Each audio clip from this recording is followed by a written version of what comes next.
अक्सर एक बात देखने को मिलती है कि जब भी कोई ब्रह्मचर्य पर ज्ञान देता है, हम लोग कोई वीडियो डालें या फिर कोई और डालें, कुछ लोग कमेंट में आते हैं, बोलते हैं कि तुम लोग बिल्कुल बेकार की बात कर रहे हो, इससे कोई फर्क नहीं पड़ता, तुम पाखंड फैला रहे हो। उन्हें बड़ी तकलीफ हो जाती है और कई बार तो वो गाली गलौज पर उतर आते हैं। वो लोग, उनका क्या नुकसान किया जा रहा है? क्या हम बच्चों को गलत मार्ग पर चलना सिखा रहे हैं? क्या हम मेहनत करने से बचना सिखा रहे हैं? क्या हम माँ बाप का सम्मान नहीं करना चाहिए यह बात कह रहे हैं? नहीं, ब्रह्मचर्य का ये सारी की सारी चीजें हिस्सा हैं और बल्कि बहुत सारी और अच्छी चीजें हैं जो ब्रह्मचर्य के साथ में होना जरूरी है, जिनको हम बताते हैं। लेकिन इन चीजों से भी लोगों को आपत्ति क्यों हो जाती है? इसका कारण यह है कि ब्रह्मचर्य नाश के कारण उनकी बुद्धि मलिन हो चुकी होती है और मलिन बुद्धि वाला व्यक्ति, ब्रह्मचर्य नाश करने वाला व्यक्ति, व्यभिचारी व्यक्ति, दुराचारी व्यक्ति अच्छी बात को समझ ही नहीं सकेगा। अब आप कहेंगे कि ये किस तरह की बात हुई? आइए इतिहास में हम उदाहरण देखते हैं। आप गूगल पर सर्च कर सकते हैं। ग्रामीण क्षेत्र में तो यह कहानियां किस्सों के रूप में प्रचलित हैं। रूप बसंत, दो छोटे बच्चे थे। उनकी माता बहुत बीमार हो गई, जो एक रानी थी, राजा के बच्चे थे। उस रानी ने अपने महल में एक स्थान बनाया हुआ था जहां पर एक चिड़िया रहने लगी थी, एक जोड़ा रहने लगा था, चिड़िया और चिड़े का। नर और मादा चिड़िया वहां पर रहते थे। कुछ दिनों के बाद उनके बच्चे हुए, अंडे से बच्चे निकले। वो आराम से रह रहे थे। रानी बीमार हुई अपने पलंग पर लेटी हुई थी। सामने एक अजीब सी घटना हुई। वहां पर जो छोटे छोटे दो बच्चे थे, उन बच्चों को एक चिड़िया ने ही नीचे गिरा दिया। रानी ने सोचा कि इसकी मां ने इन्हें नीचे क्यों गिरा दिया? मां तो ऐसा कदापि नहीं कर सकती। लेकिन जब गौर से देखा, वास्तव में वह उनकी मां नहीं थी, वह एक नई चिड़िया थी जिसको वह चिड़ा ले आया था अपने घोंसले में। रानी अब बहुत दुखी हो गई यह सोच करके कि मेरे बाद मेरे बच्चों का क्या होगा, मेरे रूप बसंत का क्या होगा। जैसे राजा रानी के पास आया, उसने कहा कि आप मेरी एक बात मानना, मेरे रूप बसंत का ख्याल रखना। मुझे नहीं पता कि मेरे प्राण पखेरु कब उड़ जाएं, इनका ख्याल रखना। दूसरी शादी मत करना, कहीं ऐसा ना हो मेरे बच्चों के साथ में अन्याय हो जाए। अब राजा ने कहा कि नहीं, मैं ऐसा कर ही नहीं सकता हूं। राजा खड़ग सिंह बहुत प्रेम करता था अपनी रानी से, मैं ऐसा कर ही नहीं सकता हूं। मैं तो बस अपने बच्चों में अपना मन लगा करके रखूंगा। रानी परलोक सिधार जाती है। अभी कुछ दिन बीतते हैं। राजा खड़ग सिंह अब रानी की यादों को भुला चुका था। अब उसे आवश्यकता हुई कि मुझे दूसरी शादी कर लेनी चाहिए।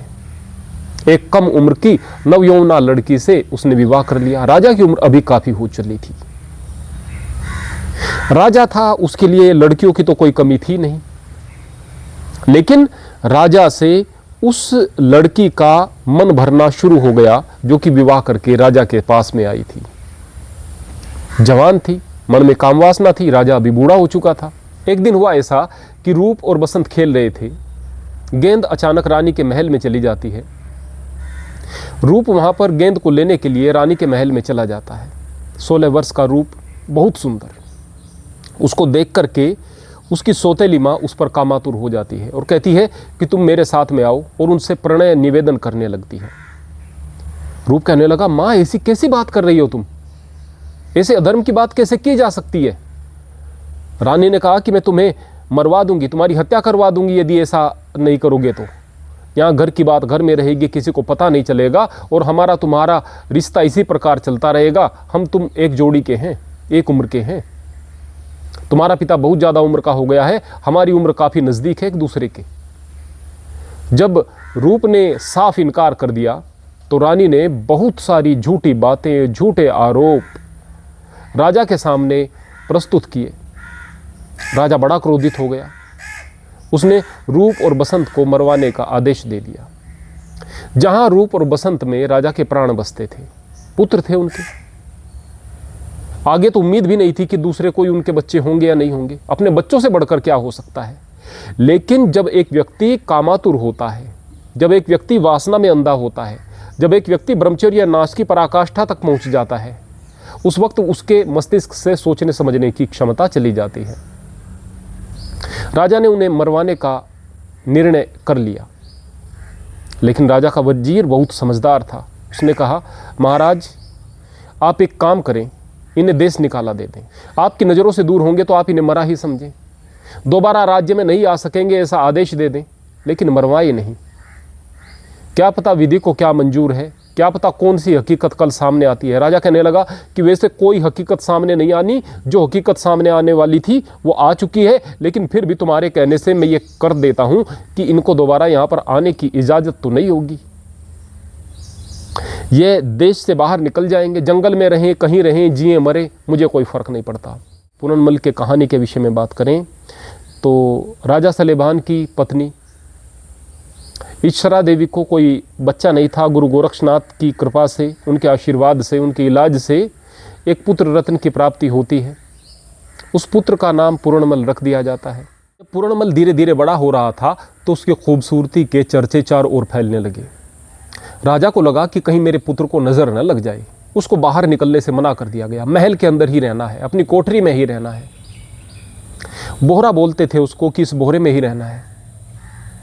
जब तक तुम जवान नहीं हो जाते, योग्य नहीं हो जाते, तुम्हारे साथ कुछ ऊंच नीच न हो जाए। राजा सलेभान अपने प्राणों से भी ज़्यादा प्रेम करते थे पूर्णमल को। पूर्णमल अभी जब युवा हो गया तो उसे बाहर जाने की इजाज़त हुई।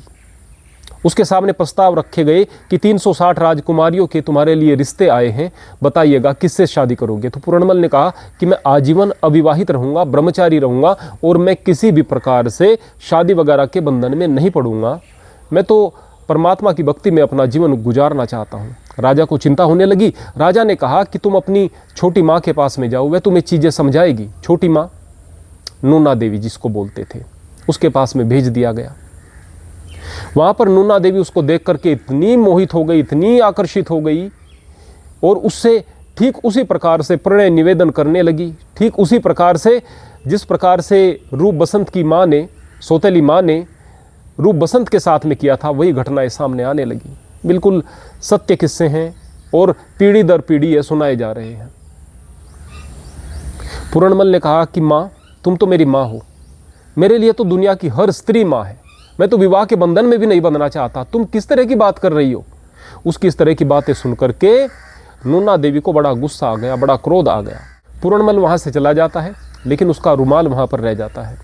उस रुमाल का आश्रय लेकर के वहाँ पर पता नहीं किस किस तरह की बातें, किस किस तरह की चुगली, किस किस तरह के आरोप राजा सलेभान के सामने प्रस्तुत किए नूना देवी ने।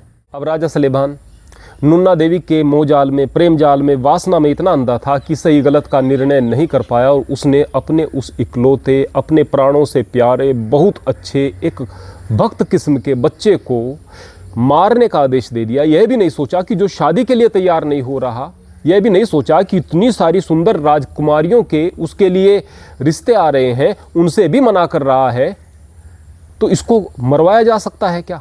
ऐसा ना हो कि कहीं नूना देवी झूठ बोल रही हो, लेकिन ऐसा सोच ही नहीं सकता था। क्यों? क्योंकि वासना में फंसा हुआ था, क्योंकि गंदगी में दिमाग था। अब जल्लाद जंगल में लेकर के जाते हैं पूर्णमल को और उसके पेट में तलवार को घोंप करके उसको कुएं में डाल देते हैं। राजा को बता देते हैं कि उसको मार दिया गया है, मार करके एक कुएं में डाल दिया गया है। अब वहाँ से उसका बचना असंभव है। लेकिन तभी वहाँ पर गुरु गोरक्षनाथ गुजरते हैं उस कुएं के पास से, अपने शिष्यों को आदेश देते हैं कि पूर्णमल को बाहर निकालें। पूर्णमल का इलाज करते हैं, कुछ अपनी योग विद्या से, कुछ अपनी आयुर्वेद से, बहुत सारी अपनी जितनी भी उनके पास शक्तियाँ थी, शक्तियाँ लगाते हैं और पूर्णमल को सही प्रकार से स्वस्थ कर देते हैं। पूर्णमल जो आगे चल कर के बहुत बड़े भक्त हुए, बहुत बड़े संत हुए, तपस्वी हुए। वास्तव में पूर्णमल का तो कुछ नहीं बिगड़ पाया, लेकिन सलेभान दुर्गति को प्राप्त हुआ। पूरा का पूरा राज्य दुर्गति को प्राप्त हुआ। ये सारी चीजें क्यों हुई? इसलिए क्योंकि वासना चरम पर थी। माँ की भी वासना चरम पर थी और बाप की भी वासना चरम पर थी। राजा भर्तृहरि, अगर उनके भाई विक्रमादित्य के बारे में बात करें तो हमारे देश में सबसे बड़ा शासन करने वाले चक्रवर्ती सम्राट, यानी कि सबसे बड़े भूभाग पर इस कलयुग में शासन करने वाले अगर कोई राजा थे तो विक्रमादित्य थे। उनके बड़े भाई भर्तृहरि उसको पुत्र की तरह से प्रेम करते थे। ठीक इसी तरह उनकी भाभी रानी पिंगला ने आरोप लगा दिया था राजा विक्रम पर। विक्रम को भर्तृहरि ने बाहर निकाल दिया, अपने राज्य से बाहर निकाल दिया। और जब भर्तृहरि के सामने सच्चाई आई। लंबी कहानी है, अगर विस्तार से बताऊं तो लंबी हो जाएगी। जब सच्चाई आई तो फूट फूट करके रोने लगे, अपने भाई से क्षमा याचना की, भाई को राजा बना करके खुद तपस्वी हो गए और उन्होंने भर्तृहरि शतक, नीति शतक इत्यादि महान ग्रंथों की रचना की। बहुत बड़े ऋषि हुए, गुरु गोरक्षनाथ जी के परम शिष्य हुए। ऐसी एक कहानी नहीं, कितनी कहानियों और कितने उदाहरणों को बताया जा सकता है कि जब व्यक्ति ब्रह्मचर्य नाश की तरफ बढ़ता है, जब व्यक्ति के सर पर कामना सवार होती है, वासना सवार होती है, जब व्यक्ति विषयों में फंसा हुआ होता है, तो उसकी तर्क शक्ति समाप्त हो जाती है, सोचने समझने की शक्ति समाप्त हो जाती है। तो ऐसे लोगों पर हमें गुस्सा क्यों आएगा भाई, जो इस प्रकार के कमेंट कर रहे हैं कि ये बाबा लोग लोगों को बेवकूफ़ बना रहे हैं? गुस्सा नहीं आएगा। हम परमात्मा से प्रार्थना करेंगे, परमात्मा उन्हें सद्बुद्धि दे, उन्हें अक्ल आए और वह भी सही मार्ग पर चले। लेकिन मैं अपने प्यारे युवाओं, प्यारे ब्रह्मचारियों को एक बात बताना चाहता हूं कि ब्रह्मचर्य न केवल आपके शरीर को मजबूत बनाता है, मस्तिष्क को तेज करता है, आपके अंदर क्रिया क्षमता को बढ़ाता है, बल्कि दूर तक सोचने की क्षमता को भी प्रदान करता है। एक व्यभिचारी आदमी, एक भोगी आदमी केवल वर्तमान के सुख को देखता है। अगर एक शराबी को अपना भविष्य दिखाई दे जाए कि भविष्य में क्या होने वाला है, जितनी पैसे खर्च करके गरीब आदमी भी शराब पीता है तो सामने गरीबी भी दिखाई देगी, बीमारी भी दिखाई देगी, लेकिन नहीं देख पाता है, दूर का सोच ही नहीं पाता है, शराब में फंस जाएगा। व्यभिचारी अगर देख पाए, मैं युवा हूँ, मैं अधेड़ हूँ, मैं एक छोटी बच्ची के साथ बलात्कार कर रहा हूँ और एक भी केस ऐसा नहीं है, एक भी केस ऐसा नहीं है जिसमें वो बलात्कारी नहीं पकड़े गए, लेकिन इतना अंधा हो जाता है काम वासना में कि उस बच्ची के साथ में बलात्कार कर बैठता है, पकड़ा जाता है, भविष्य बर्बाद, जीवन खराब। यानी इतने आगे तक की सोच, जो कि स्पष्ट रूप से सामने दिखाई दे रहा था, ऐसा भविष्य भी दिखाई नहीं दे रहा था उसे। कारण क्या? क्योंकि मस्तिष्क मलिन हो जाता है और सोचने समझने की क्षमता शून्य हो जाती है जब व्यक्ति ब्रह्मचर्य नाश करता है। ब्रह्मचर्य नाश व्यक्ति को कहीं का नहीं छोड़ता है भाई, कहीं का नहीं छोड़ता है। आदमी जिंदगी में तरक्की तो वो करता है जो कि अपनी प्रत्येक सांस को परमात्मा के भरोसे चल रही है ऐसा जानता है, जो ये जानता है कि पता नहीं अगली सांस भी आएगी या नहीं आएगी, लेकिन जब तक मैं जीवित हूं तब तक योजनाएं बनाऊंगा अपने बेहतर भविष्य के लिए। उसके पास में योजना होती है कि 10 साल बाद वह क्या करेगा, कहां पर खड़ा हुआ होगा, किस तरह के काम कर रहा होगा। उसके पास योजना होती है कि 20 साल बाद उसका भविष्य कैसा होगा। वह आगे के सुख के लिए, आगे की बेहतरी के लिए, अपने आने वाले भविष्य को बेहतर बनाने के लिए काम कर रहा होता है। ब्रह्मचर्य एक किसान की फसल की तरह से होता है। जब किसान फसल बो रहा होता है तो केवल मेहनत दिखाई देती है। जब धरती का सीना चीर रहा होता है, मेहनत दिखाई देती है। धूप है लेकिन हल चला रहा है, मेहनत दिखाई दे रही है। खेत में फावड़ा चला रहा है, मेहनत दिखाई दे रही है। फसल को बोया, उससे खरपतवार निकाल रहा है, मेहनत दिखाई दे रही है। हाथ पल्ले क्या है? कुछ भी नहीं।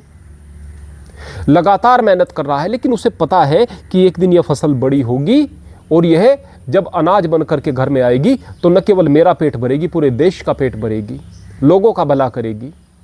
इस फसल से मानव कल्याण होगा, मेरे घर में समृद्धि आएगी, उस योजना के लिए काम करता है। ठीक इसी प्रकार से ब्रह्मचर्य में शुरुआत में आपको कष्ट दिखाई दे रहा है, तकलीफें दिखाई दे रही हैं, तपस्या दिखाई दे रही है, लेकिन एक ब्रह्मचारी को पता होता है कि भविष्य केवल इस ब्रह्मचर्य के आधार पर ही बनेगा। ब्रह्मचर्य नाश किया तो निश्चित रूप से अब तक जो दुष्परिणाम देखे हैं ये तो कुछ भी नहीं, आगे और ज़्यादा दुष्परिणाम भोगने पड़ेंगे। इसलिए प्रियजनों, ब्रह्मचर्य पालन न केवल शरीर को मजबूत करता है, मन मस्तिष्क को मजबूत करता है, बल्कि आपके सोचने समझने की क्षमता को बढ़ाता है। और ब्रह्मचर्य नाश से बड़े बड़े रजवाड़ों का विनाश हो गया है, बड़े बड़े युद्ध हो गए हैं, अच्छे अच्छे तपस्वी जनों को तकलीफ़ें झेलनी पड़ी हैं। ब्रह्मचर्य नाश आदमी को कहीं का नहीं छोड़ता और ब्रह्मचर्य पालन व्यक्ति को देवता बना देता है। हरि ओम, हरे कृष्ण।